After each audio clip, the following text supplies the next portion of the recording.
Quantos negócios a sua empresa perdeu por preço só esse ano? 50%? 70%? 90%? A verdade é que preço é a maior cortina de fumaça do B2B e é a escolha favorita dos tomadores de decisão que não querem dar uma opinião verdadeira na hora de declinar um negócio. Eu vou te ajudar a parar de perder negócios, ou pelo menos a parar de perder negócios por preço, mas antes eu já vou pedir para você curtir esse vídeo, porque eu tenho certeza que ele vai ajudar no crescimento do teu negócio B2B e também para você seguir esse canal, o canal Ramp Up, onde a gente discute semanalmente estratégias de crescimento para empresas B2B. Eu sou Ricardo Corrêa, sou fundador da Ramper e host aqui desse canal. O decisor B2B raramente dá uma razão objetiva na hora de declinar um negócio. Ele não vai dizer para você algo como eu não achei a sua solução suficiente para me atender, ou algo como eu não acho que a sua empresa gerou credibilidade suficiente para ser minha fornecedora. Ele quer simplesmente declinar e se livrar do abacaxi. Então ele vai verbalizar algo como achei a solução muito cara ou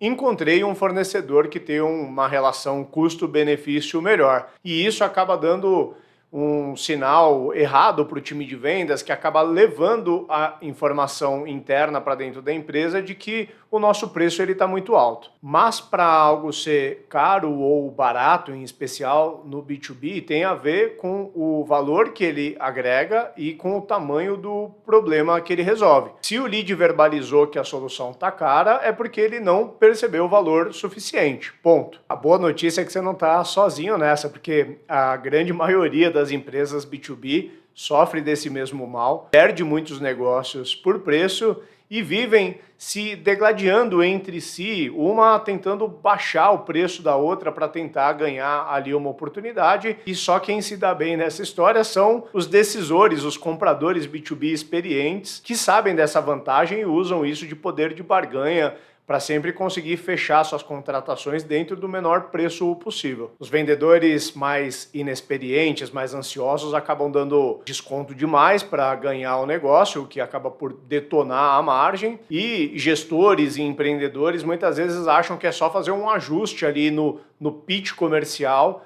que o valor percebido do lead vai ser maior e, portanto, a gente vai parar de perder oportunidades por preço. Mas quisera a gente que fosse simples assim, né? Só corrigir ali no pitch comercial. Na verdade, a solução ela é mais transversal e ela passa pelas 3 dimensões de uma empresa, né? Nível estratégico, nível tático e nível operacional. E é nisso que eu vou aprofundar no vídeo daqui para frente. O primeiro problema, e provavelmente o maior deles, diz respeito a foco. Ou melhor, falta de foco. A grande maioria das empresas B2B são genéricas. Elas têm um portfólio enorme de serviços e elas afirmam vender para todo tipo de segmento, para empresas de todos os portes. E quando você atua em várias categorias ao mesmo tempo, você não consegue ser reconhecido como número 1 em nenhuma delas, tampouco como especialista em uma delas. Logo, o cliente vai tentar reduzir o risco dele trabalhando ali por quem tem o menor preço, ele vai tentar baixar o seu preço,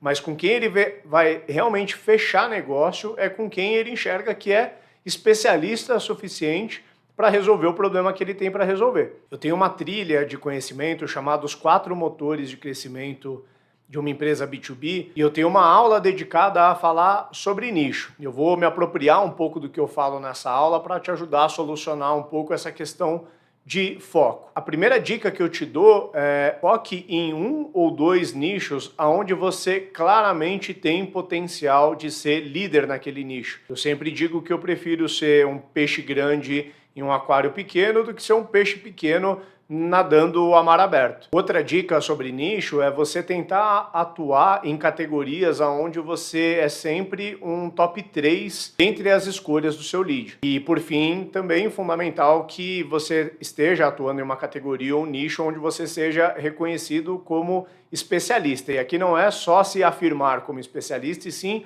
o mercado te reconhecer como especialista, porque dessa forma você consegue sair ali do genérico, que é onde está todo mundo brigando por preço. Quando você domina profundamente um nicho, o cliente ele já não consegue mais te comparar com facilidade, porque é muito mais fácil comparar coisas genéricas. Quando você se posiciona como especialista, você tende a ter um posicionamento muito mais único. A segunda dimensão que a gente vai trabalhar aqui, ela é de nível tático, e aqui a gente vai falar sobre posicionamento. Posicionamento é um problema muito comum de empresas B2B, na verdade a falta de posicionamento, né?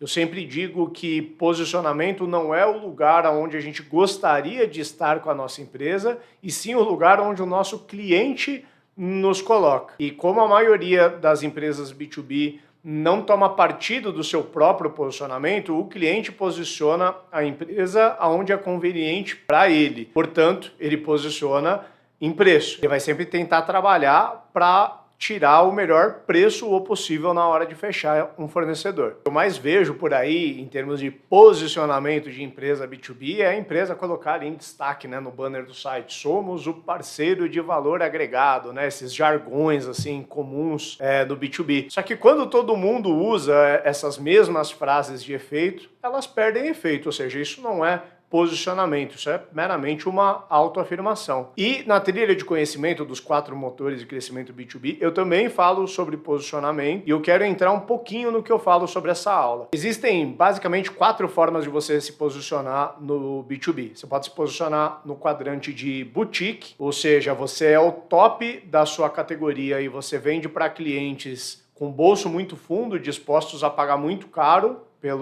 pela tua prestação de serviço. Você pode se posicionar como valor agregado, ou seja, você está disposto a fornecer soluções customizáveis para o seu cliente está disposto a pagar por isso. Você pode se posicionar no terceiro quadrante como produtizado, ou seja, você atua em um mercado onde os clientes eles têm uma dor comum e você encontrou uma forma única, uma forma padronizada de resolver aquela dor, normalmente através de um produto. E você tem o quarto quadrante, que é o do commodity, que é normalmente quando você opera em uma categoria que ela é muito congestionada, né? O cliente ele já sabe muito bem o que ele está comprando e os players têm poucos diferenciais. E aqui eu não quero nem entrar no mérito do pejorativo, se commodity é bom ou ruim, mas fato é que existem empresas B2B que operam também nessa categoria. O importante aqui é a gente entender que não tem posicionamento certo ou errado. O errado aqui é a gente não se posicionar. E outro erro é a gente achar que a gente está posicionados em um quadrante, só que o mercado nos reconhece em outro quadrante. Eu estou cansado de ver empresas B2B que acham que operam no valor agregado, mas a forma como o cliente percebe ele é como commodity. E, como eu falei, quando o cliente que te posiciona, ele sempre vai te posicionar aonde é conveniente para ele, que é por preço. E agora vamos falar sobre a terceira e última dimensão, que é a dimensão mais operacional, e aqui a gente vai falar do processo de vendas. A maioria dos vendedores B2B não respeita o processo de vendas. Vou dar um cenário comum. O lead ele chega, o vendedor começa a atender. O lead, para qualificar logo aquele fornecedor e saber se avança na conversa ou não, já pergunta logo o preço, né? Quanto custa a sua solução? O vendedor empolgadão já entende assim, pô, o cara quer saber o preço, então ele já está negociando. E ele atravessa todas as etapas ali do CRM e coloca o lead na etapa de negociação. Manda uma proposta pro lead e mantém ele ali em negociação, fazendo follow-up até o lead finalmente verbalizar que não vai fechar por preço. O que aconteceu nesse cenário não houve diagnóstico, não houve prova de que a solução realmente agrega valor, foi simplesmente uma cotação e no final das contas o lead vai acabar verbalizando a caro. A forma como a gente resolve isso é mudando a percepção de valor, por isso que em vendas consultivas o processo que o vendedor vai seguir, ele é imperativo. Via de regra no B2B, se a gente vende algo de valor agregado, a gente já não chega mandando uma proposta. Primeiro a gente precisa construir a visão na cabeça do lead, né? Fazer ele reconhecer que ele tem um problema, fazer ele reconhecer que a nossa solução é capaz de resolver aquele problema e que nós, como fornecedores, estamos habilitados para resolver aquele problema, para daí, então, estarmos preparados para falar de preço. E se eu fosse concatenar aqui o que, para mim, é a etapa do processo comercial mais importante com o posicionamento da empresa, eu diria, se você quer se posicionar como boutique, a etapa mais importante do seu processo comercial é a etapa de reconhecimento. Para você ter um posicionamento premium, você precisa se posicionar no mercado como premium e o cliente reconhecer que você é premium. Pense em marcas premium que você conhece e você vai reparar que o próprio mercado reconhece ela como premium, por isso que ela cobra um preço tão caro. Agora, quando você quer se posicionar como um fornecedor de valor agregado, a etapa mais importante do processo comercial é a etapa do diagnóstico, porque é no diagnóstico o vendedor, o consultor do seu time consegue mapear a dor do cliente, aprofundar nessa dor, provar o valor dessa solução e provar que a nossa empresa é capaz de resolver aquela dor. Agora, quando você opera no modelo produtizado, e a minha empresa, por exemplo, a Hamper, se enquadra dentro desse modelo produtizado, o ponto alto do processo comercial é o ponto de demonstração da solução, porque muitas vezes o lead ele chega já meio que sabendo o que ele quer,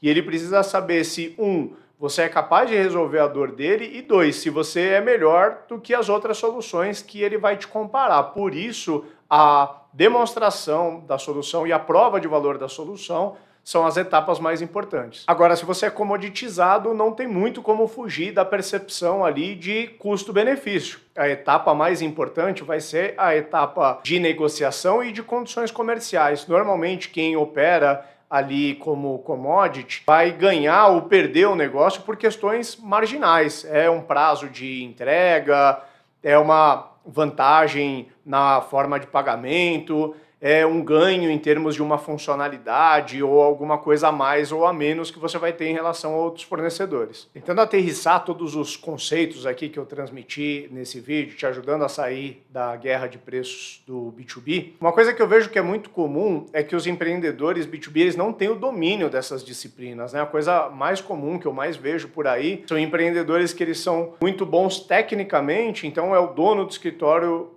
de contabilidade, que é um exímio contador. O mesmo serve para advocacia, o mesmo serve para uma agência de marketing. Muitas vezes, uma empresa de software ela é dirigida por um empreendedor técnico. Os exemplos são diversos. E esses empreendedores eles têm muita dificuldade com disciplinas ligadas à estratégia, posicionamento, marketing, vendas. Mas pela falta de conhecimento nessas disciplinas, esses empreendedores acabam não capturando as melhores oportunidades que estão disponíveis no seu mercado, muitas vezes amargando com concorrentes que são menos competentes do que eles, mas dominam mais o jogo de marketing.